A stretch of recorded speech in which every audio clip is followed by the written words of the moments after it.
so awesome to be here to talk to you about something very analog, something very different to who met a robot this morning or saw a robot. What did you think of them? They were what? Crazy, yeah. Well, I'm someone who specialises in bookmaking, and this was a book I wrote a couple of years ago that kind of was a response initially to my kids. I was lucky enough to be shortlisted for the Young People's Prize this year, and this book is one of a series called Slow Down, which has sold over 1 million copies around the world. It's sold in 30 languages, and it's a science philosophy book for young people. Just to give you a bit of background on me, my day job is a publisher. So I make physical books with real people. I work with a whole amazing team of authors and illustrators, editors, designers, marketing people, salespeople, and I'm one of the co-founders of a company called Magic Cat. We are passionate about stories at Magic Cat and about the time that you might spend around a physical page with your mum and dad, with a friend, just exploring on your own. And these are just some of the books we make. So we make non-fiction books about plants and bugs. We make books with amazing poets like Rob McFarlane. We make books that are sent to you from the North Pole, letters from the North Pole. And we make books about feelings, about the natural world in particular. And 6 years ago, I wrote this book. It was published just before the pandemic hit in a kind of funny moment when we were all at home trying to look after our kids and homeschool them. So in that way, it was probably the best well-timed thing of the COVID pandemic. And here is a little bit about it. Hi, my name's Rachel Williams, and I'm the author of Slow Down. The book began when my daughter Violet asked me to stop when I was rushing her to nursery one day to watch a bee in a flower. She asked me what the bee was doing, and I realised I didn't know how to explain to her how pollination occurs. And it sort of gave way to a whole list of things which A, I wouldn't know how to explain to her how they happen in the natural world, but B, I was probably missing because I was rushing about so much all the time. So we went out into the garden and started making a list together how a rainbow forms or how a butterfly might emerge from a chrysalis. And it ended up being quite a long list. And so Slow Down began.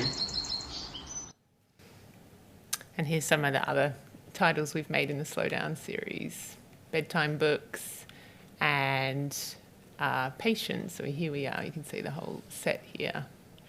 So Patience is the most recent one that I'm going to talk a bit about today. It is also written as an antidote to an instant world. The word patience, which I'm the least patient person probably in the world, comes from the Latin word for to wait or endure. And the book is ordered by chapters that look at different time periods. So from what happens in a few minutes to 100 years. And each chapter looks at a different period of time. So for example, 8 minutes. In 8 minutes, you could boil a pot of pasta. You could run a mile, maybe. But in 8 minutes, light is going on an incredible journey, travelling not just one mile, but 93 million from the sun all the way to the Earth. The sun is the star at the centre of our solar system. At the centre of the sun, a very special reaction is taking place every minute of the day. This reaction is called fusion. And it's when hydrogen atoms smash into each other at high speed to become helium atoms. This reaction also creates photons, little packets of light that journey from the sun's core to the surface and then out into space. The photons can travel 300,000 kilometres every second, and as they use up energy on their journey, they start to become visible. The photons may still be travelling very fast, but the sun is still very far away, which is why it takes 8 minutes for the light to reach us. And that is what's truly mind-blowing, because in the time it takes light to reach Earth, when you look up the stars, you're actually looking back in time. Here is a photo of Proxima Centauri taken in 2013.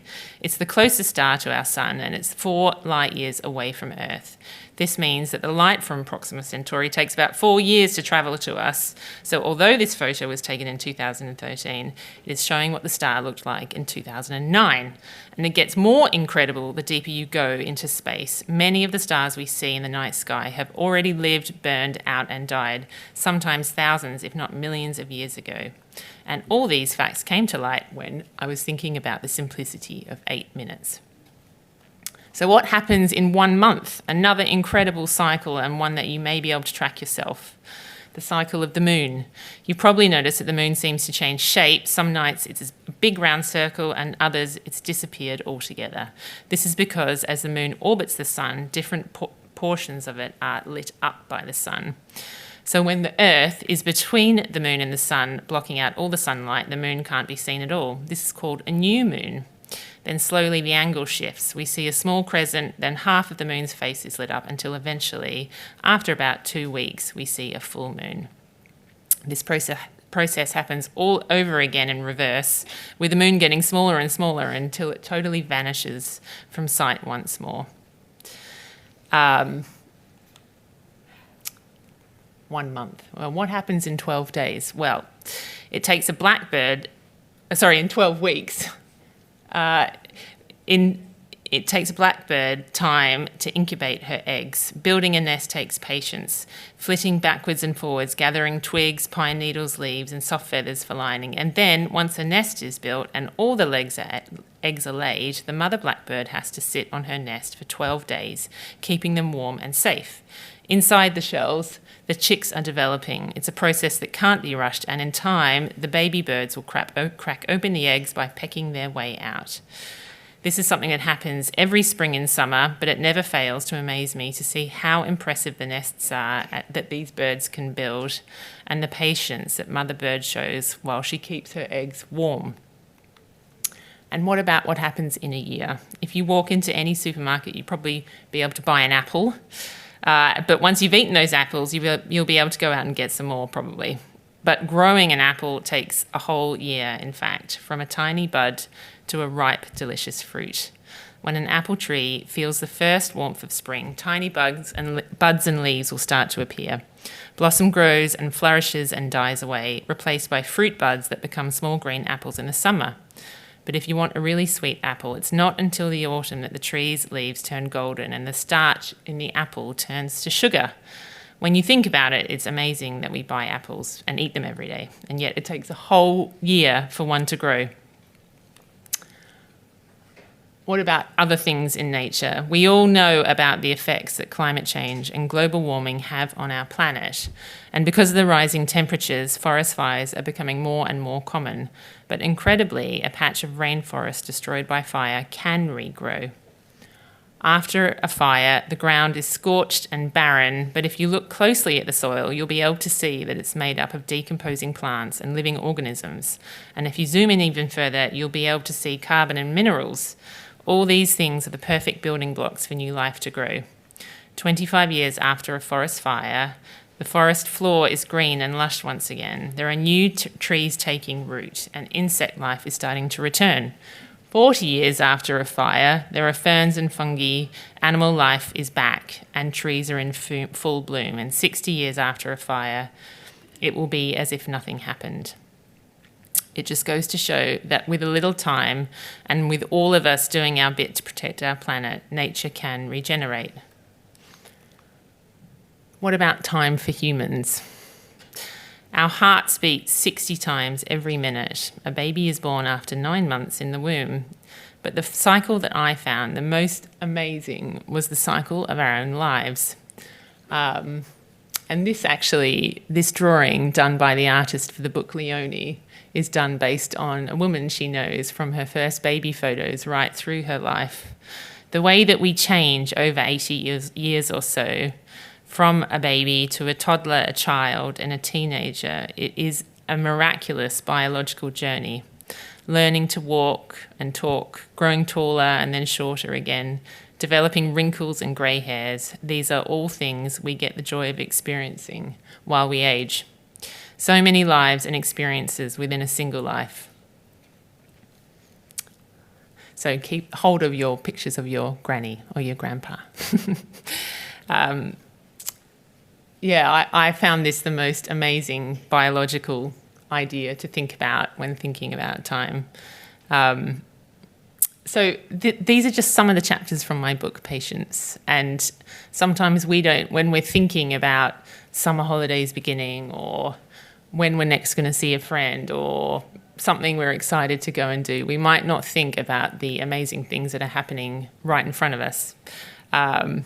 So I hope this book helps you, like it did me when I was exploring the science behind these human experiences and experiences on planet Earth. Enjoy and appreciate life. Thank you very much.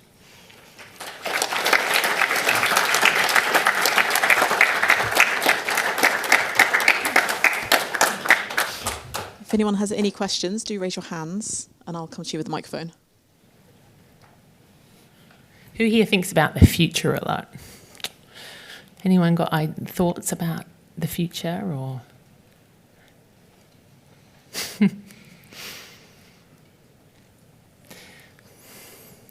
Any questions about time and how long things take? Yeah.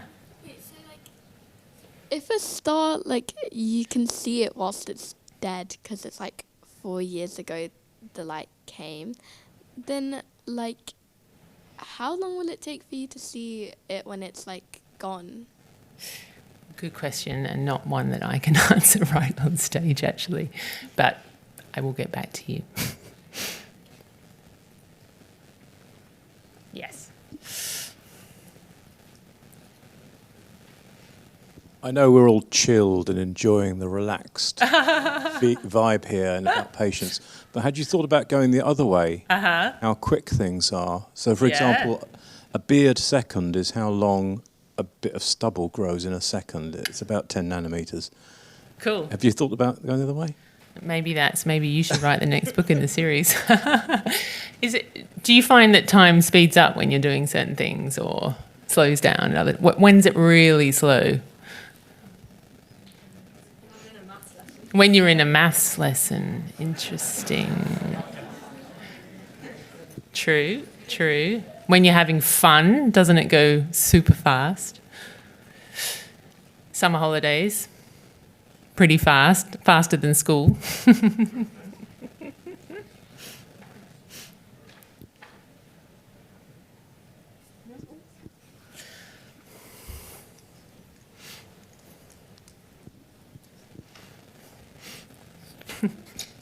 How long does it take for a tree to grow fully? Well, I think it depends what kind of tree, actually. This is when I need my Maybe friend. an oak tree or something. An oak tree takes, from the research that we did for the book, it takes about 25 years for some trees to grow fully. Has anyone ever planted a tree? Yeah? And how long, each season you've watched it grow? What sort of tree did you plant? Do you know? I think it was a mango tree. A mango tree? Yeah, it was so very Perfect for England's Costa del Sol climate now.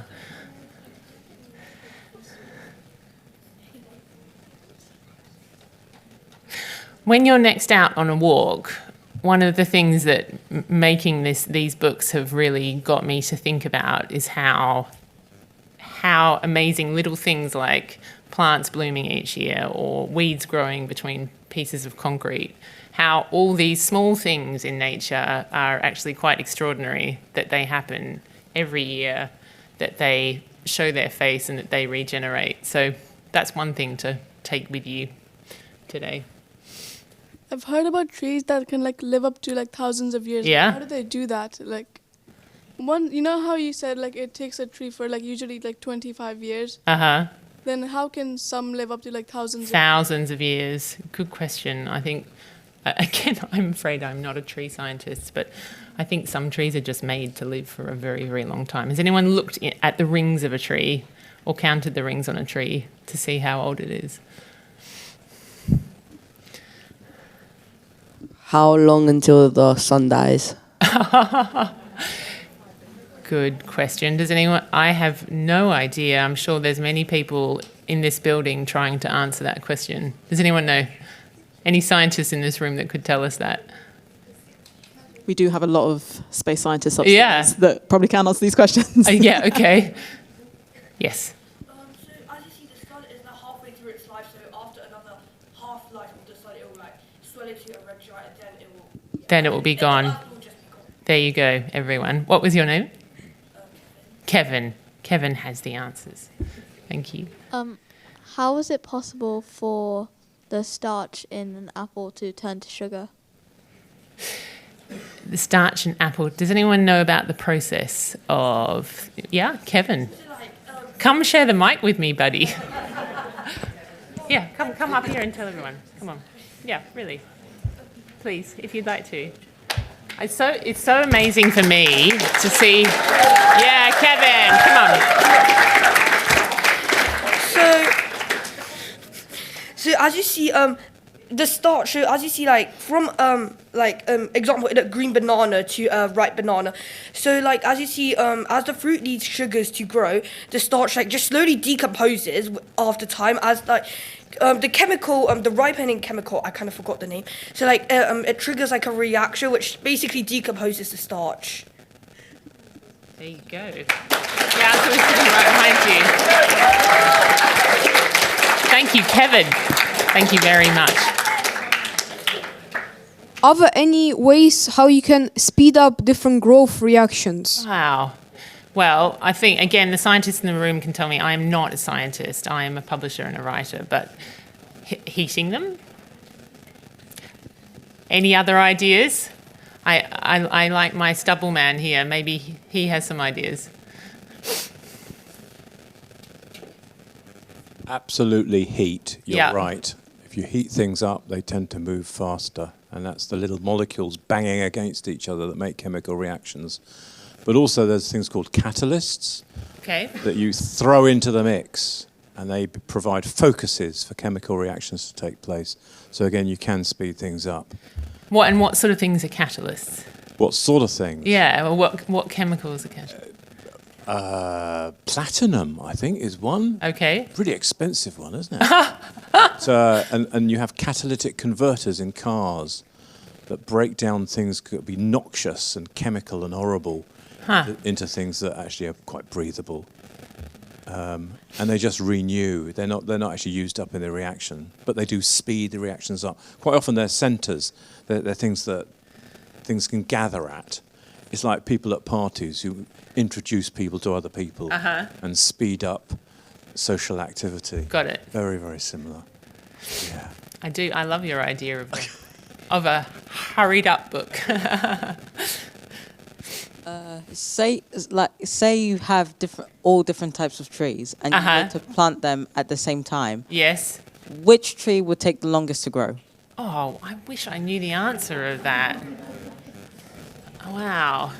Well, I mean, I think trees have different profiles and different needs. Where I originally come from, Australia, a eucalyptus tree requires soil that is very nutrient dense. It requires a lot of water to grow.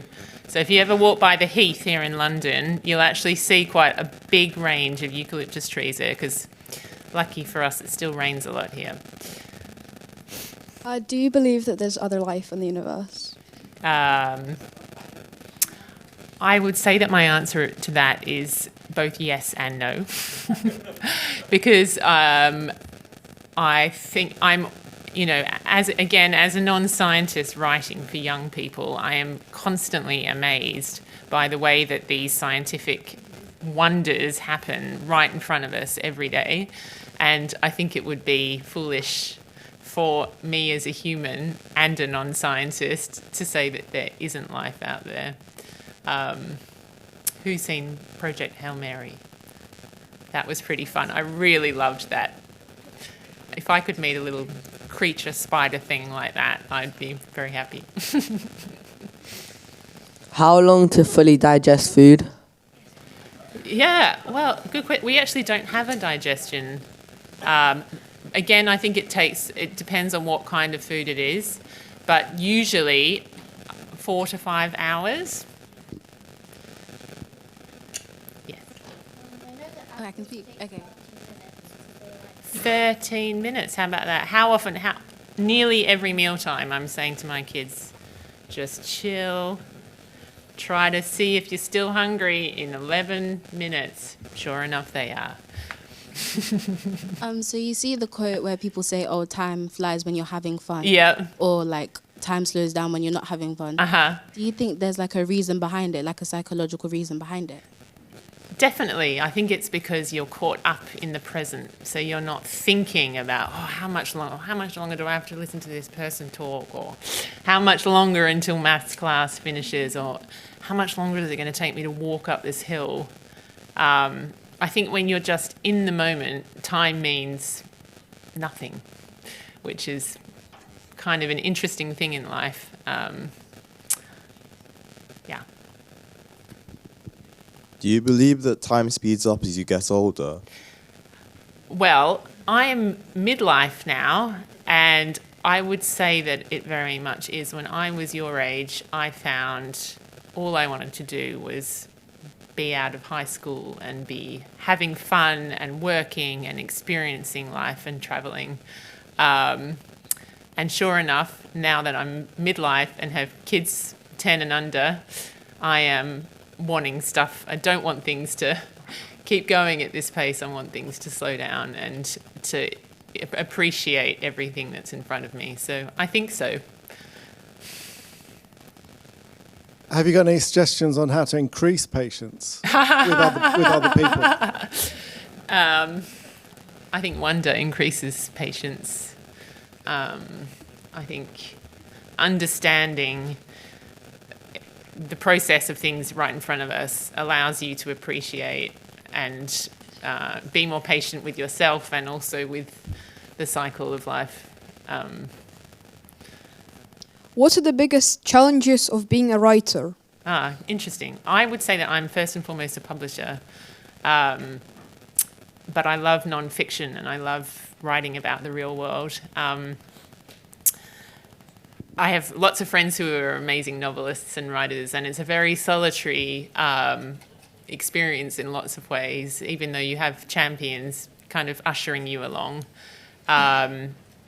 I would say that writing this book hasn't been a solitary experience because I worked with an artist, which is what we do on a lot of our books. And we together looked at loads and loads of reference material, on that. For example, let's see if I can get to it. The artwork that Leonie did for the pictures of someone she knew, I don't know, I can get it up there, of that little girl to an old age, she pored over all those reference materials. So making an illustrated book is not solitary. Remember when you said about the life cycle of a bird? Now I want to know which came first, the chicken or the egg? I know. Well, again, can a scientist in the room help me out here? Yes, here's this young man. What came first, the chicken or the egg? The dinosaur. Hey, there you go. Does being by yourself for a long time speed up time or slow down time? It depends. Well, I think it's different for everyone. I think it's nice to have a mix in life of solitary time and time with people. I don't get a lot of time on my own anymore, but I do enjoy it. Maybe one more question. I want to know, what's your favourite food? To digest or just to think? My favourite food? Your favourite Is food. this a trick question? I love pasta. I mean, if there were one food left on earth, wouldn't it be pasta? Yeah, I like shawarma. You like what? Shawarmas. Tell us about that. Your mate's laughing. Yeah. What is that exactly? It's a wrap. Okay. With meat inside of it with vegetables. Oh, sounds awesome. Can I have one for lunch, please?